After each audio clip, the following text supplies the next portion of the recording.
اعوذ باللہ من الشیطان الرجیم، بسم اللہ الرحمن الرحیم۔ میں ہوں آپ کا میزبان Rana Shakeel ur-Rahman, Faisalabad views and news TV سے۔ آج کی اہم خبریں۔ لاہور کے اہم کاروباری مرکز میں آتش زدگی، کروڑوں روپے کا سامان آگ کی نظر ہو گیا۔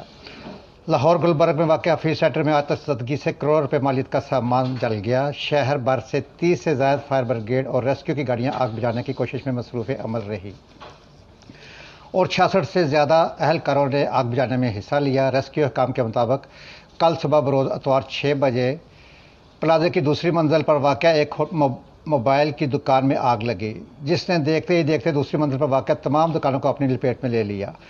واقعے کی اطلاع ملتے ہی ریسکیو اور فائر بریگیڈ کی 10 گاڑیاں جائے حادثہ پر پہنچی اور آگ بجھانے میں مصروف ہو گئی۔ تاہم آگ نے تیسرے چوتھے فلور کی کئی دکانوں کو اپنی لپیٹ میں لے لیا۔ ریسکیو حکام نے بتایا کہ پلازے میں موبائل، کمپیوٹر اور الیکٹرانکس کی دکانیں ہیں اور آگ لگنے کی وجوہات کا ابھی تعین نہیں کیا جا سکا۔ پلازے کی چھت پر کئی 100 لیٹر جنریٹر کے لیے ڈیزل موجود تھا اور آگ پلازے کی چھت کی جانب پھیل رہی تھی، جس سے مزید نقصان ہونے کا خدشہ تھا۔ تاہم اتوار کا دن ہونے کی وجہ سے مارکیٹ بند تھی اور فی الحال کسی جانی نقصان کی اطلاع نہیں ملی۔ پلازے کے باہر شہریوں اور دکانداروں کی بڑی تعداد جمع ہو گئی۔ ٹریفک پولیس نے مین بلیوارڈ کو مخصوص مقامات سے بند کر دیا اور پولیس کی باری نفری شہریوں کو پلازے سے دور رکھنے کی کوشش کرتے رہے۔ دوسری جانب وزیر اعلیٰ پنجاب عثمان بزدار نے انتظامیہ سے واقعے کی رپورٹ طلب کر لی اور حفیظ سینٹر میں آتش زدگی پر قابو پانے کے لیے تمام وسائل برے کار لانے کی ہدایت کرتے ہوئے کہا کہ انتظامیہ اور ریسکیو 1122 آگ پر قابو پانے کے لیے ضروری اقدامات اٹھائے گئے تھے۔ پلازے میں پھنسے ہوئے افراد کو بحفاظت نکالنا پہلی ترجیح تھی۔ حکومت ہل چکی ہے، اپوزیشن۔ کراچی میں بھی بڑا شو، نااہل حکمران کے رحم و کرم پر ملک نہیں چھوڑ سکتے۔ سربراہ JUI، وزیر اعظم ایک جلسے سے ہی گھبرا گئے، مریم نواز۔ آرڈیننس بل واپس لینا ہوگا، PPP چیئرمین بلاول۔ ووٹ چوری بڑی کرپشن ہے، ساجد میر۔ نانی دادی کے رشتے نصیب والوں کو ہی ملتے ہیں، مریم نواز۔ میں اللہ کا شکر ادا کرتی ہوں کہ میں ایک نہیں 2 بچوں کی نانی ہوں۔ یہ کتنا خوبصورت رشتہ ہے، ہر کوئی اس رشتے کو نہیں سمجھ سکتا۔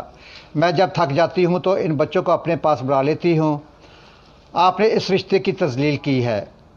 اگر میں نشانہ بنانا چاہوں تو میرے پاس ایسی باتیں ہیں کہ میں بہت کچھ کہہ نہیں سکتی، کیونکہ میں نواز شریف اور کلثوم نواز کی بیٹی ہوں۔ میری تربیت اس طرح کی نہیں ہوئی۔ نانی اور دادی کے رشتے نبھانے نصیب والوں کو ملتے ہیں، یہ ان کو ملتے ہیں جو اپنے رشتے نبھانا جانتے ہوں۔ انہوں نے قائدین سے کہا کہ آج عہد کریں کہ ہم انتخابی میدان میں ایک دوسرے کے حریف ہوتے ہوئے بھی اتنا آگے نہیں جائیں گے جس کی مثال عمران خان اور ان لوگوں نے قائم کی ہے۔ کیپٹن صفدر کو ہوٹل کا دروازہ توڑ کر گرفتار کر لیا۔ کیپٹن صفدر نے مظاہرے قائد پر ووٹ کو عزت دو کے نعرے لگوائے۔ جماعت اسلامی کا بھی 1 نومبر سے حکومت کے خلاف تحریک چلانے کا اعلان۔ مہنگائی، بے روزگاری اور حکومتی نااہلی کے خلاف خیبر پختونخوا سے تحریک کا آغاز ہوگا۔ 23 اکتوبر کو لائحہ عمل کا اعلان کریں گے۔ گھی، چینی اور دال کی قیمتیں آسمان تک جا پہنچی ہیں، اس صورتحال میں غریب عوام کی آواز بنیں گے، سراج الحق کی میڈیا سے گفتگو۔ اپوزیشن نظام کے خلاف سازشیں کر رہی ہے، نواز شریف مجرم اور بلاول بھارتی بیانیہ کے حصے دار نہ بنے۔ وفاقی وزراء۔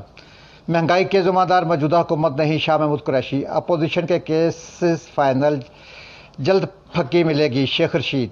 PDM کے شو میں پاور نہیں، شبلی فراز۔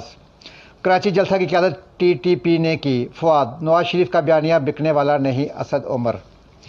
نواز شریف جس درخت پر بیٹھے ہیں اسی کو کاٹتے ہیں، پھر کہتے ہیں ووٹ کو عزت دو، پرویز الہی۔ قصور۔ پاکستان رینجرز نے قصور منڈی عثمان والا میں بڑی کارروائی کی۔ انٹرنیشنل بارڈر کراس کرنے والے ملزمان کے ساتھ فائرنگ کے تبادلے کے بعد 2 اسمگلرز مارے گئے، لاکھوں کی شراب برآمد۔ انٹرنیشنل بارڈر منڈی عثمان والا، ضلع قصور میں انڈیا کی طرف سے پاکستان میں داخل ہونے والے اسمگلروں کو روکنا چاہا تو اسمگلروں نے فائرنگ شروع کر دی، جس پر پاکستانی رینجرز کے جوانوں نے سب انسپکٹر غلام حسین اور سب انسپکٹر شاہد حسین اور ان کی ٹیم نے جوابی فائرنگ کی، جس کی بدولت 2 اسمگلر مارے گئے، جن کے قبضے سے لاکھوں روپے کی انڈین شراب برآمد کی اور 23 بوتلیں برآمد کی جو کہ وہ انڈیا سے لے کر پاکستان میں داخل ہو رہے تھے۔ پاکستان رینجرز نے کارروائی کے بعد متعلقہ تھانے کو اسمگلروں کی لاشیں دے دی ہیں، جس پر پولیس کارروائی کر رہی ہے۔ Faisalabad views and news TV کی رپورٹ۔ کم عمر بچوں سے جنسی تشدد میں اضافہ تشویشناک ہے۔ ملک میں کم عمر بچوں اور بچیوں کے ساتھ جنسی تشدد اور پھر ان کو قتل کرنے کے واقعات میں اضافہ تشویشناک ہے۔ حکومت اور قانون نافذ کرنے والے اداروں کو سختی سے ایسے جرائم کی روک تھام کرنی چاہیے اور ایسے مجرموں کے لیے جیلوں میں الگ سیل بنانے چاہیے جس میں ان کو قید و تنہائی کی سزا تمام عمر کے لیے دینی چاہیے۔ جس طرح حال ہی میں بنگلہ دیش میں خواتین سے بچیوں اور بچوں کے ساتھ زیادتی کرنے والوں کے لیے سزا موت کا قانون بنا ہے، اسی طرح ہمارے ہاں بھی قانون لاگو ہونا چاہیے۔ فیصلہ آباد سی آئی اے پولیس نے ڈکیتی رازدانی کی درجنوں وارداتوں میں مطلوب 3 ڈاکوؤں کو گرفتار کر کے ان کے قبضہ سے نقدی، موبائل فون، اسلحہ اور 3 موٹر سائیکلیں قبضہ میں لے کر پوچھ گچھ کا عمل شروع کر دیا گیا۔ پولیس رائے کے مطابق سی آئی اے میں تعینات A S I Ghulam Abbas شاہ کی طرف سے مختلف مقامات پر چھاپے مار کر مطلوب 3 ڈاکو محمد طارق امیر وغیرہ کو اسلحہ سمیت قابو کر لیا۔ ان سے مزید برآمدگی کے لیے تفتیش کا عمل شروع کر دیا گیا ہے۔ پولیس کے مطابق گرفتار ملزمان مختلف تھانوں کی درجنوں وارداتوں میں پولیس کو مطلوب تھے۔ ماموں کانجن 3 ماہ تک اوباش کی درندگی کا شکار بننے والی لڑکی گھر پہنچ گئی۔ پولیس نے لڑکی کے بھائی کی شکایت پر مقدمہ درج کر لیا ہے۔ بستی جٹا والی بنگلہ چوک کے رہائشی سید غلام حسین شاہ نے تھانہ ماموں کانجن میں مقدمہ درج کرایا کہ 3 ماہ قبل 11 مسلح ملزمان نے گھر میں گھس کر اس کی جوان سالہ بہن تنویر شہزادی کو زبردستی کیری ڈبے میں ڈال کر اغوا کر لیا تھا اور نامعلوم مقام پر قید میں رکھ کر ملزمان تنویر حسین شاہ 3 ماہ تک زیادتی کرتا رہا۔ لڑکی گزشتہ روز ملزمان کے چنگل سے فرار ہو کر گھر پہنچ گئی۔ Faisalabad views and news TV کی رپورٹ۔ سمندری شریف فاؤنڈیشن کے زیر اہتمام نون لیگی M N A Chaudhry Shahbaz Babar کی رہائش گاہ کرما والی حویلی شریف آباد میں اجتماعی شادیوں کی تقریب کا اہتمام کیا گیا، جس میں میزبان چودھری شہباز کی جانب سے 33 جوڑوں کی اجتماعی شادیوں کا زبردست طریقے سے انتظام کیا گیا ہے، جن میں 2 کرسچن جوڑے بھی شامل تھے۔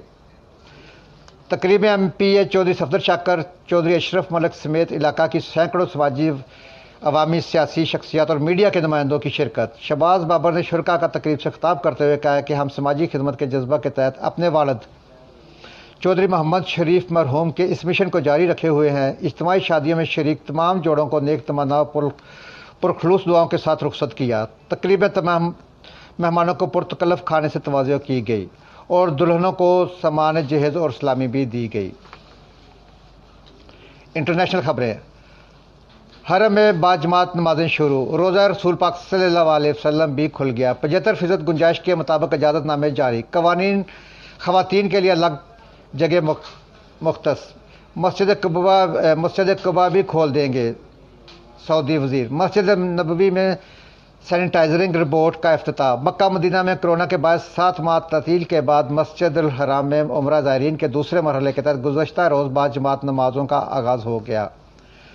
حرم مکی میں پہلی مرتبہ فجر کی نماز میں زائرین کی بڑی تعداد نے شرکت کی۔ سعودی عرب میں جعلی سینیٹائزر تیار اور فروخت کرنے پر متعدد غیر ملکیوں کے 1 سال قید اور 1 لاکھ ریال جرمانے کی سزا سنائی گئی۔ سعودی اخبار کے مطابق وزارت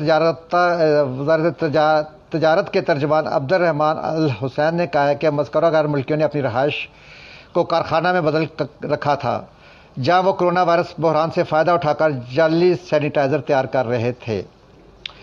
عالمی ادارے غریب ملکوں کو مدد جاری رکھیں، سعودی وزیر خزانہ۔ ریاض۔ سعودی وزیر خزانہ محمد الجدان نے عالمی بینک اور بین الاقوامی مالیاتی فنڈ سے مطالبہ کیا کہ دونوں عالمی ادارے غریب ملکوں کے قرضوں سے متعلق کمزور پہلوؤں کی اصلاح کریں اور کرونا وائرس کے نقصانات پر قابو پانے کے لیے ان کی مدد جاری رکھیں۔ ایس پی اے کے مطابق الجدان نے یہ بات عالمی مالیاتی فنڈ اور عالمی بینک کی ترقیاتی کونسل کے آن لائن اجلاس میں کی ہے۔